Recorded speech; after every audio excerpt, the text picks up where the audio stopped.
இல்ல நம்ம போமோ தங்கச்சி செய்வனியா பேயாவது பிசாசாவது என்ன சாமி சொல்ல வரீங்க? நீங்க செஞ்ச கர்ம வினை உங்களை பின்தொடர்ந்து வந்து உங்க நிம்மதியை கெடுத்துச்சு.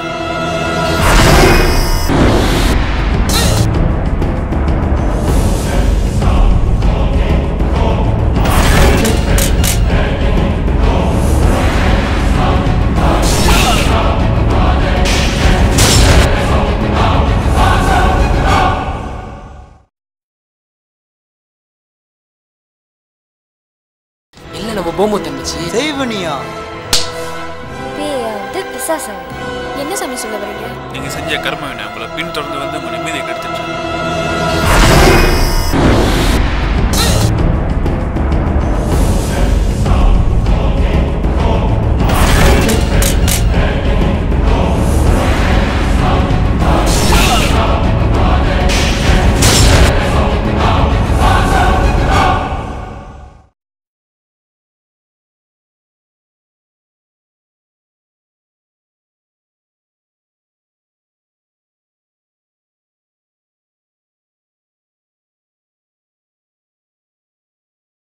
இல்ல நம்ம போமோ தங்கச்சி செய்வனியா பேயாவது பிசாசாவது என்ன சாமி சொல்ல வரீங்க? நீங்க செஞ்ச கர்ம வினை உங்களை பின்தொடர்ந்து வந்து உங்க நிம்மதியை கெடுத்துச்சு.